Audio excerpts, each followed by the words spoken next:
Well, you're a hard worker. I was impressed that you were contacting me after hours to follow up with things, and I appreciate your dedication to education, being willing to do that, to expand your working hours past the 9 to 5, and Yeah. so. Thanks, Don. I appreciate that. No, I don't know if you know or not, but I've been on the job for about 5 minutes. Was the superintendent of Wabash City Schools up until Oh, January 8th. I worked at White's.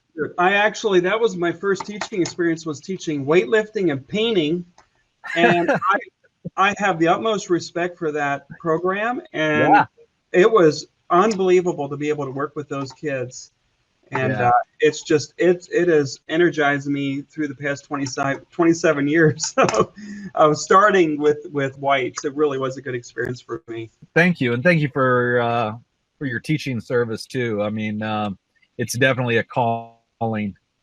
I know I've enjoyed my career, and 27 years is certainly a career. Are all Indiana schools going to this pathway approach?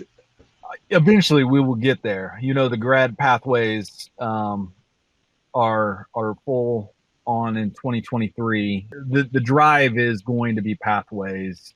I know for me, it's a clear articulation of of how the content maybe relates to student lives. I know that some of the conversations around pathways is a fear of killing liberal arts education or what we've done for the last 150 years, but I don't think that's the case. I think it's just a clear understanding of how content. I actually had a conversation with a parent earlier today, and we were talking about her son having access earlier to, and specifically Heartland Career Center. It was like a light switch for that child, that once he saw the relevance of the content on his life, he no longer fought going to school anymore. That's good. But whether it's a career center or a technical field, or whether it's a liberal arts field, or helping kids to be able to clearly articulate how being a good writer, which I was an English teacher. And so I know for me, it was once I started really understanding that and being able to explore in the field that I love, things started turning on for me. I could be recognized, or I could expand my opportunities in writing. And so to me, pathways are certainly going to continue to grow. I do a little talk with my students, and I say, I wish as an adult I could go back into my teenage years and realize that the applicability of the classes we take is unknown. And I remember Yeah. being at the University of Delaware, sitting, listening to the professor talk about Corregidor Island, World War II, and the Japanese invading the Philippines. 2 years later, I'm standing on that island. And that's the way life is. What is going to be really important to us today and not so important tomorrow. I've always felt like it's our job as teachers to show the applicability, but also the mystery of education, right? Yeah. Because we just Yeah. don't always know. What's the situation with art pathways in Indiana? Your question has stirred my curiosity where this is happening, and frankly, I'm not sure, Don, where it is happening, and then where it is happening well. Yeah.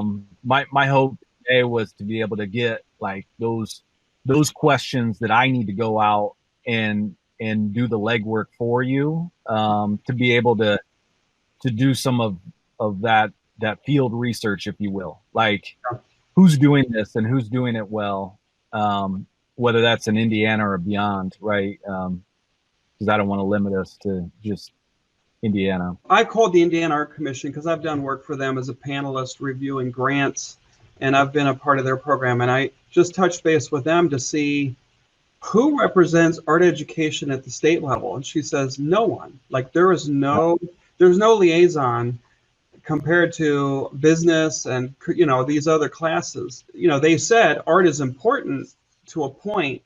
Yeah. When push comes to shove, it's sometimes short-sighted. She said, we can show you the statistics of jobs related to the arts, and it's massive, but people that aren't familiar with those sectors, it's a little abstract. There's still that notion that artists are the ones that starve in the corner. So Yeah. Yeah, I'm sure you're familiar in Wabash too, with the Honeywell Center. As superintendent at Wabash, I worked with Todd Minnick. One of the things that Todd and I continuously had conversations about and worked on was the professionalization of the arts. Like, how do we expose kids who really enjoy the arts and help them to see how this could be a lifetime pursuit? Like, it's not just it's not just a hobby, or it's not just something I do after hours, but something I could do with the rest of my life. And so we have a really good internship with like stage production. And Todd, who grew up thinking I'm going to be a musician, like I'm going to be a part of a band or something, right? And he's the CEO of one of, I think, premier, smaller community art facilities in maybe the nation, certainly in the Midwest. Yeah. Engaged in that. To your point of who's leading this effort, that's another question, and I don't have that answer either. So this might be a question to check in on, would be if we did create a creative studies or visual art pathway, would it have the same benefits as the CTE pathways, where students wouldn't necessarily have to pass the, part of it is, I don't know that the issue with a lot of my students is that they wouldn't pass the SAT. It's the anxiety. When you ask a kid, freshman, hey, would you like an opportunity that when you're a junior and you don't pass this standardized test, that you wouldn't be penalized? Most kids are going to have enough test anxiety to say, absolutely, sign. What do I need to sign? Yeah. Even if it's detrimental to their overall education, the test anxiety itself would push them to make that choice. What do you think of that? Rephrase that in. I am concerned that as a freshman, even with kids that don't know, have any clue what they might want to do, but pick a pathway, lock in, rather than explore. And because of the test anxiety of being concerned about it, if they're told by guidance, hey guys, if you don't pick a pathway, you be ready for the standardized test. My hope, Don, is that holistically we get here. I had an opportunity probably 4 or 5 years ago to visit a charter school in Malibu, California called Muse. And it was passion-based from the beginning. And so the entire, and they ended up building out an entire system, pre-K to 12, and the entire system was passion-based. So if it was surfing, and I saw some elementary kids who, it's Malibu, California, right? Like that's their passion. So they did a phenomenal job of really connecting all of the content with this kid's passion. Then obviously, we want good citizens. So then they would connect the other students in the class and their passions with that student. So in two ways, I'm engaged because I live through my passion. I'm working and learning through my passion, but I'm also learning other people's passions, and I'm seeing and being exposed to other things. The other place that I visited was a public school, Cajon Valley in San Diego, and there's about 17,000 kids, and it's a very diverse. They have some real poverty in this community, but they have. It's really interesting, and I'm not saying the Department of Ed is. This is just Jason Callahan's experiences, Sure. and what research they found was as early as kindergarten, students are starting to build a career identity. And at kindergarten, typically they're looking at mom and dad.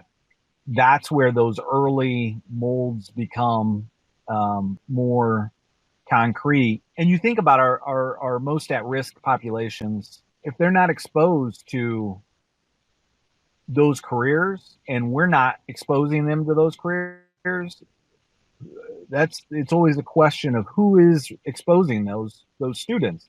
And that career identity ends up driving what you say is, how are those interests? And my hope is not that graduation pathways forced onto students, but that we have a spectrum of pathways that are broad enough that gives kids opportunity to be exposed to a lot of different things, really K-12. At some point in that K-12 journey, they have a better idea, and they may not know that they want to be a technical writer or a photojournalist. They may just know that I have developed a really good ability to write. And I know I've been exposed to these careers or been exposed to these opportunities to live that passion. And so my hope in this pursuit is not to get a kid stuck in something and he can't get out of. National Center of Educational Research says 80% of college students change their major. 49% of adults change their career in a major way. And so when we ask a 14-year-old, what kind of career do you want? We're dealing with a really small number of students that are going to have the insight into following. And even we're asking at the middle school level, the trajectory of them going from middle school to high school to college to possibly grad school to career. The number of kids that could pick that at the middle school level is so small, it's not worth talking about. So I guess my question would be, knowing the fickle nature, and we're not China where you pick and you're locked in for life. We know that that students change their mind. I just dealt with a student in class a few minutes ago who has been heading for nursing. She's a senior. She wants to go graphic design now. So I guess my concern is not only how are we going to accommodate students who change pathways, but that's going to be the normal, that almost everyone's going to be changing pathways often. How are we doing the students a service by creating a structure where they're making this big commitment and taking lots of classes, and then they change their mind? Okay, I'm going to use my phone. I think my computer, I tried to run down to this Starbucks real quick and so I could charge, but instead I'm in the car. So this will work because I can. All charge right, my phone. where did you lose me? So I lost you at the statistics of okay. post-secondary kids changing. If we also know that as early as kindergarten, students are starting to form those identities, is it because PK to really 14, we're not really exposing them to clearly articulated pathways? So I don't know what I don't know as a kid.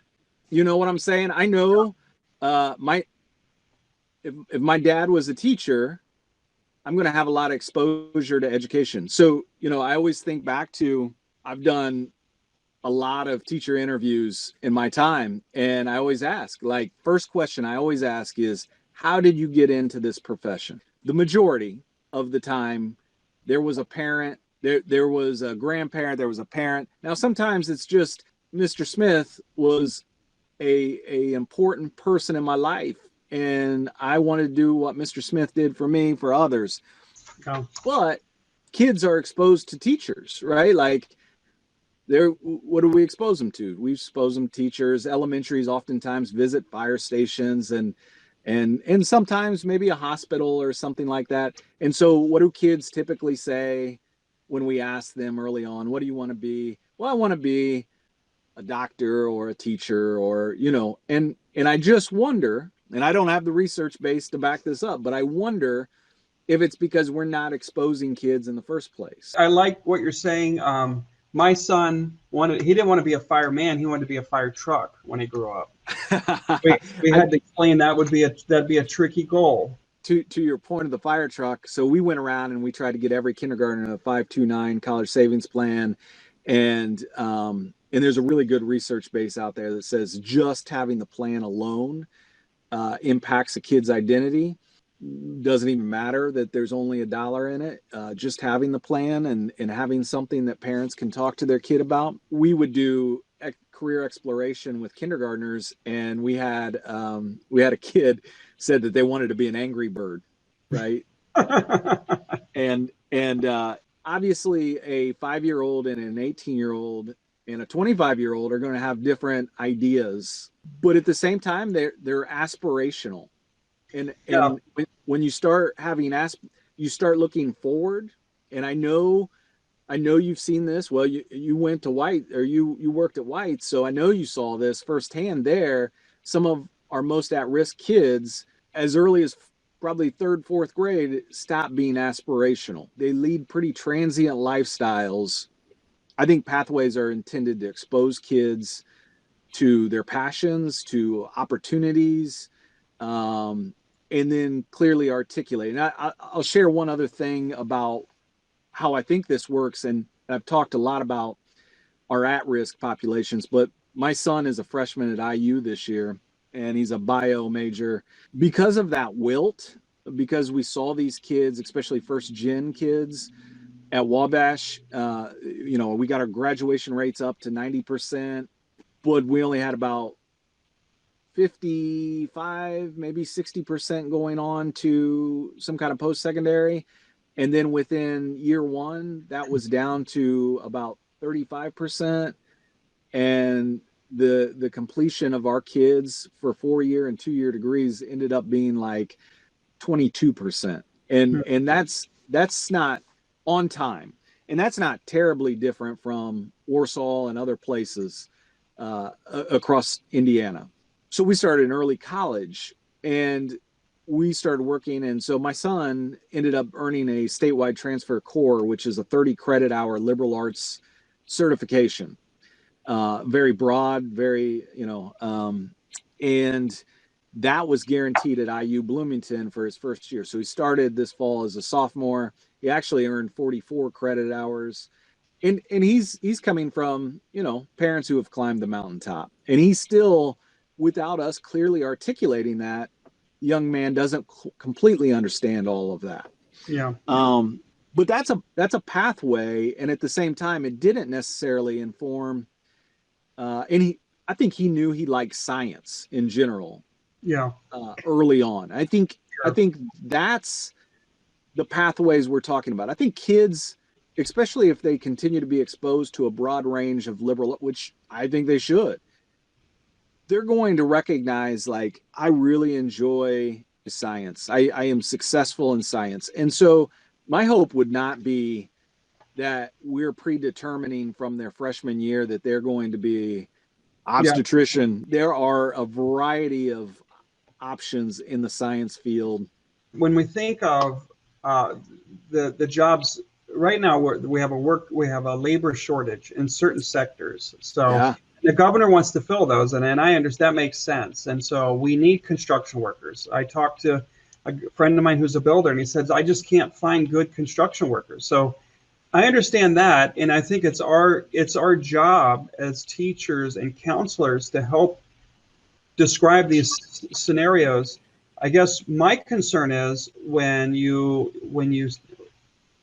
tell a student coming in as a freshman to lock into one of these career choices, really in a sense sometimes capitalizing on test anxiety, or this idea that by deciding at this point it'll be easier for you to kind of know your path, when we know statistically that doesn't seem to be the case. When you talk to I like to use the example of marine biologists.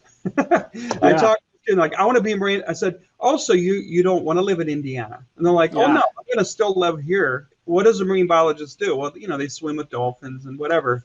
So we walk them through a more realistic view of that career, and a popular one is like video game design. They think playing games rather than art, a lot of art, a lot of coding, and so on. So as we walk them through, but we know statistically from the middle school through college, there's a lot of transition, a lot of change. It feels to me that the more flexible we can be with our course offerings and allowing students to explore, will allow foreign language and music and theater and art to thrive. But if you lock kids down into pathways, I honestly think we'll see the specials class drop. I mean, clearly it won't stay as healthy as it is now. Part of it is this whole, prerequisites. You have to take this, take that. If you have a creative arts pathway, though, we try to find the yes. I think if you talk to teachers at Wabash City Schools, I would always encourage them to dream big. I like what you're saying, that And even in terms of the possibilities, you talk about like students not realizing that they can make a career out of cooking food or these kind of things. Like Yeah. and I as a kid was always entrepreneurial, so it didn't take long for my dad to say, "You're fine. You're going to make money as an artist," because I was figuring out in high school, and Yeah. I was making more than my brothers doing construction work, so he left me alone. So, Yeah.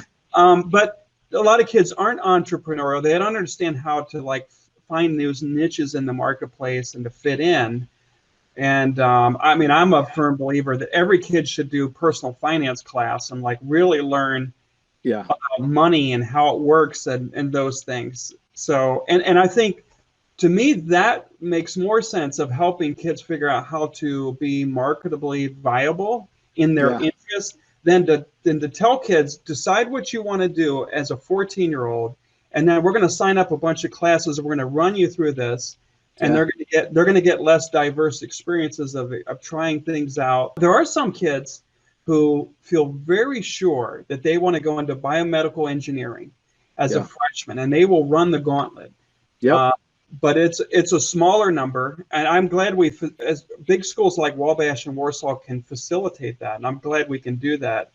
But I'm very concerned about the students who have a chance to explore. And so, quick story: when I was deciding on whether to go to art school or college, family, friends say, "Oh, go to college," and I'm like, so I went to art school, right? Yeah.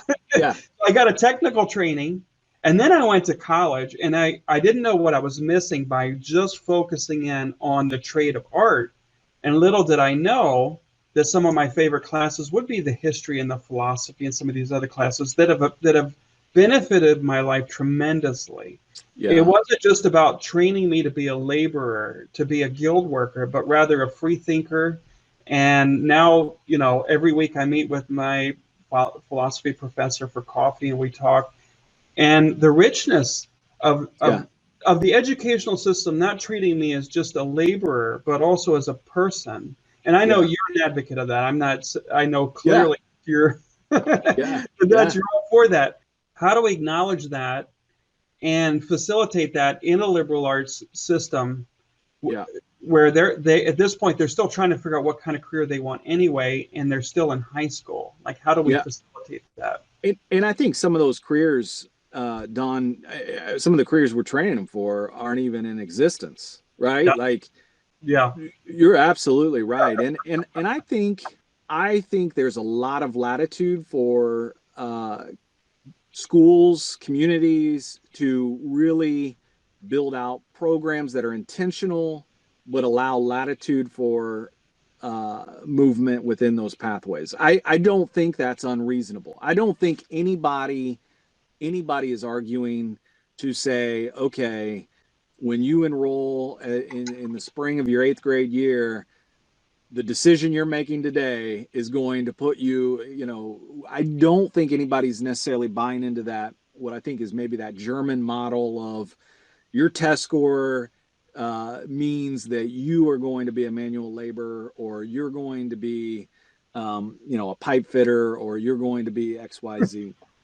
I don't think anybody would want that anywhere, or argue for that. And it's not just an Indiana issue; it's a worldwide issue. I had an opportunity. We've created some student exchanges with Japan, and when I was in Japan, I heard, they're really worried because, the Japanese are very insular typically, and they're looking to bring in, international labor into Japan, and that's almost unheard of, like, because of their culture. And this would be my push at the middle school and early high school, that we need to have those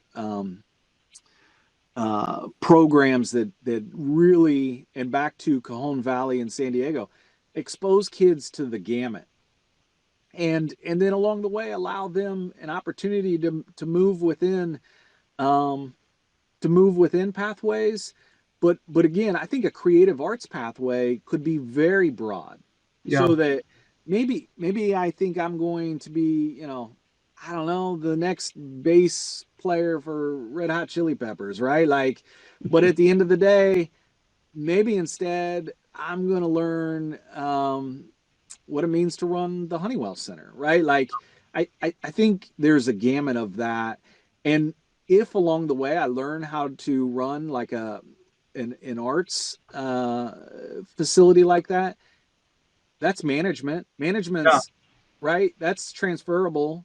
I don't think anybody is saying like that kid who thinks he's going to be whatever is a freshman, or that we're asking them ever to do that. I think we're looking to build broad pathways, expose kids to a lot of different things. Yeah.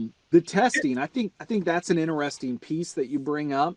So one of the things we did at Wabash, we recognized we did everything we could. We threw the kitchen sink at the process to see how do we create greater access and equity for our kids.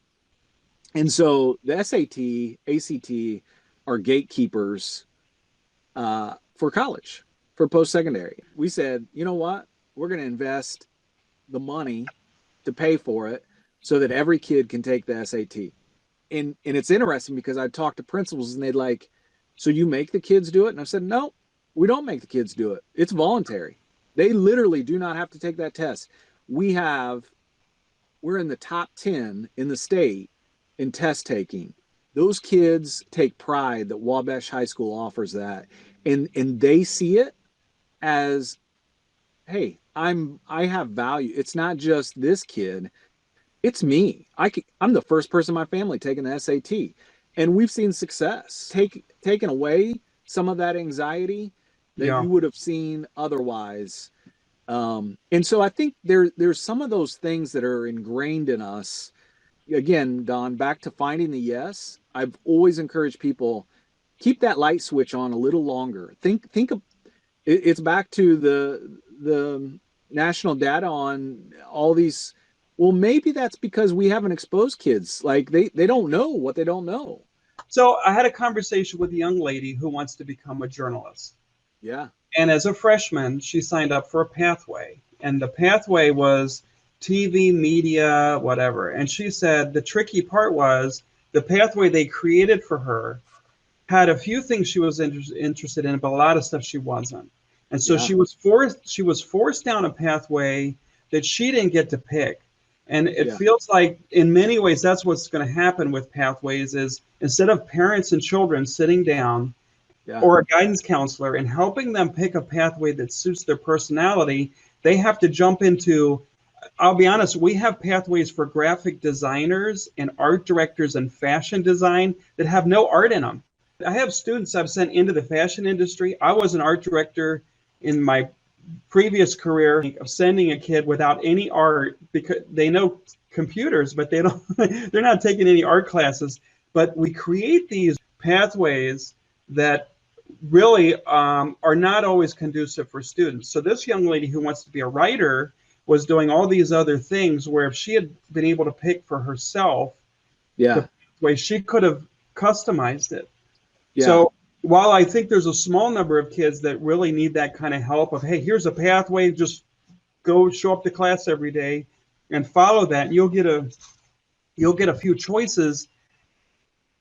When we talk about just students benefiting, it feels like them to be able to pick and take ownership of not just a pathway, but also every class. I'm interested in Spanish. I can't imagine that the pathways that I have seen don't allow for that. Like, and I would say the flip of that is, well, if we're back to just a regular Core 40 diploma, there's going to be classes that young lady doesn't want to take that we're already saying, and we're saying the opposite. We're saying, no, you need this. So skills. Yeah, I agree.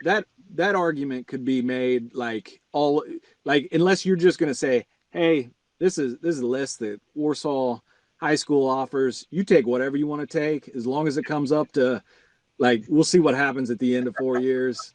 Like, I think your concern is that we're predetermining kids before they're ready, is what I hear. And so the classes are a year long.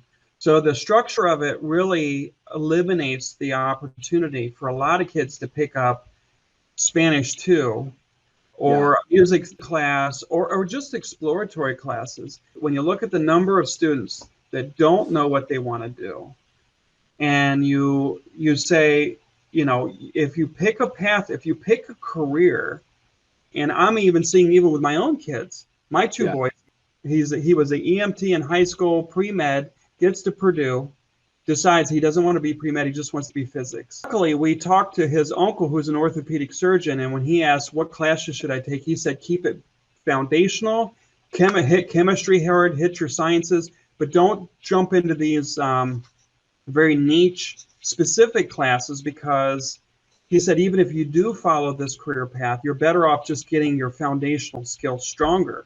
We're glad we waited, because we were looking at pharmaceutical classes, memorize all these prescriptions and all this stuff as a high school student, and now he's a physics major. Students change and they re-navigate. It feels to me the liberal arts education fortified with welding and some of these other things are a great option. It's a smorgasbord of, especially Wabash and Warsaw, big schools with lots of choices.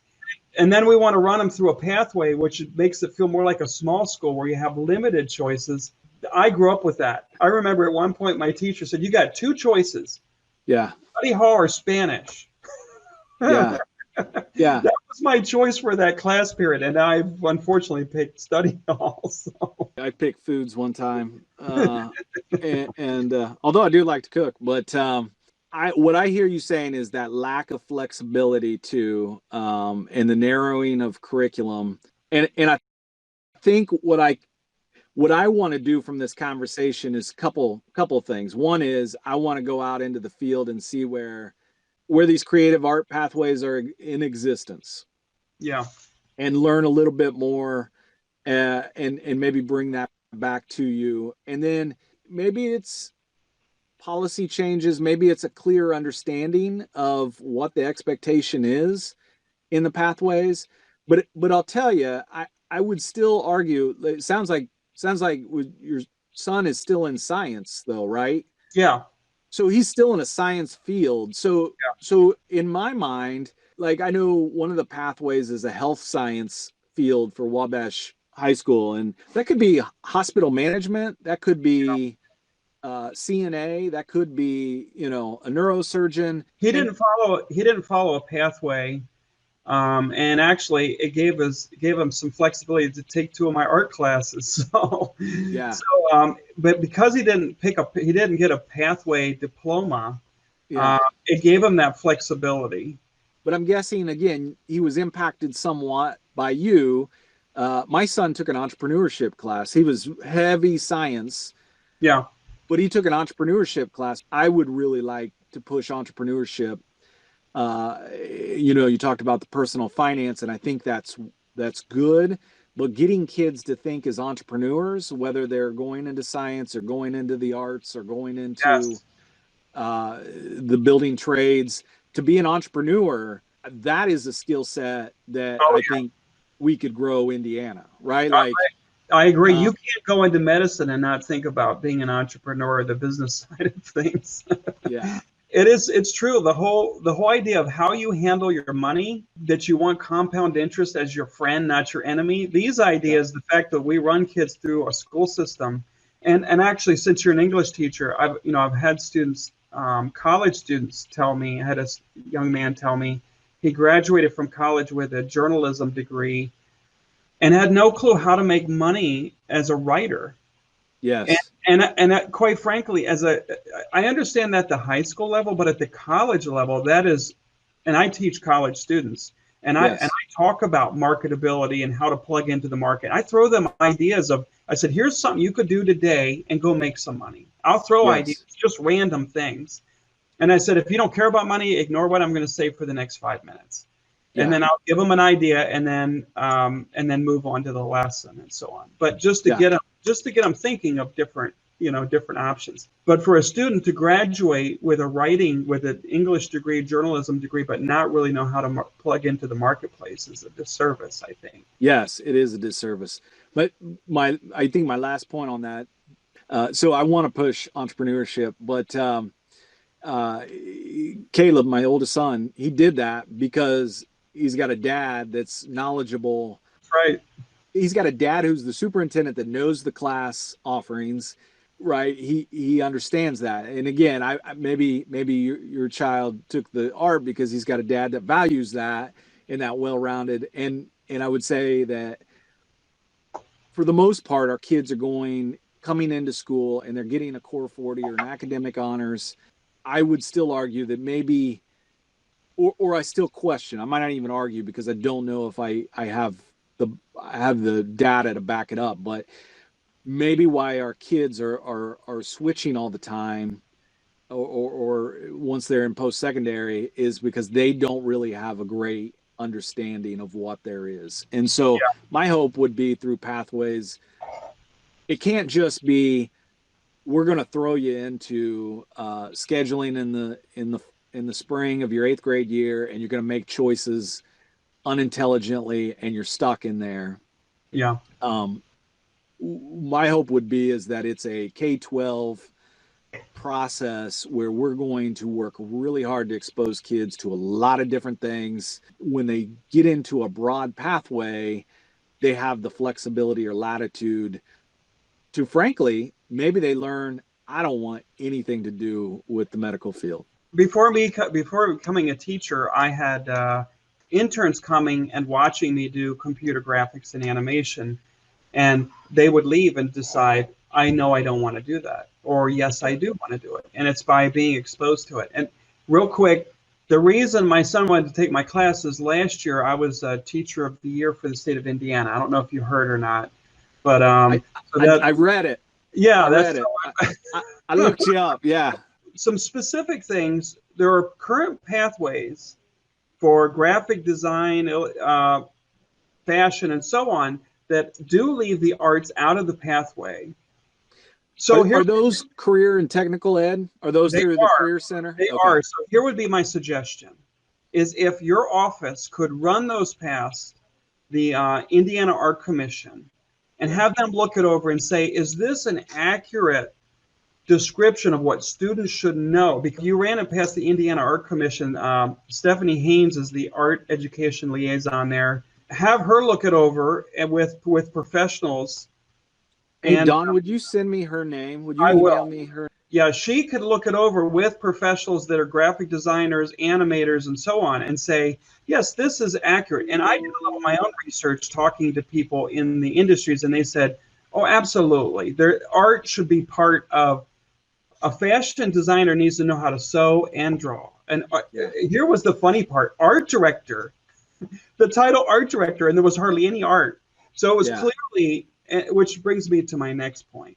Some of the titles for the courses don't accurately represent the course. So I had some telling me that the class was called animation and then they were doing web design, and they felt very cheated.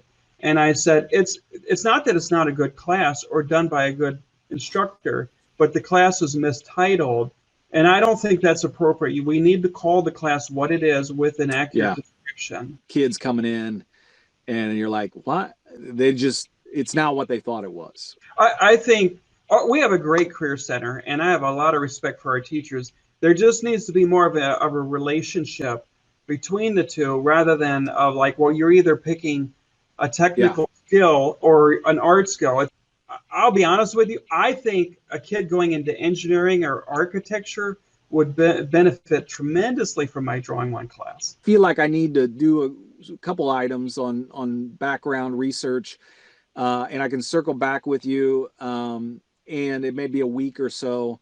But the last thing I would say, there's a great book by Daniel Pink called A Whole New Mind. And I think you would enjoy that book because what it basically says is, like, design is one of the things that's going to set us apart from automation. Human beings can create and are artistic. Artificial intelligence not there yet, right? Like right now, we can do that and no other entity can do that. And so that's one of the things that Pink argues. And so I think you'd enjoy that book, or at least that selection. So I have Don, I have appreciated you reaching out to me, and I appreciated the conversation. I'm going to work on some things. I hope you know I share several of those same feelings. Like, I don't want to typecast a kid and they wake up, 20 years later and they're like, how did this happen to me? Like, I don't want that. I think this is a good conversation, one that will help inform how we're doing this and how we're partnering, making sure the right people are at the table and the design of things. I also, in addition to that, finding the yes, I also believe in a growth mindset. So That's right. we are always going to get better tomorrow, right? As long as we don't think this is perfection, which it isn't, right? Yeah. So I'm going to work on those things. I take your concerns into consideration and hopefully get some answers for you. I want to be a resource to you. I mean, I'm a full-time teacher, so I don't have a lot of time to be an advocate or to do a lot of research. But if you ever need anything in terms of someone who has put a lot of years into college and high school education in the arts, I'd be happy to be a part of whatever you need. So just let me know.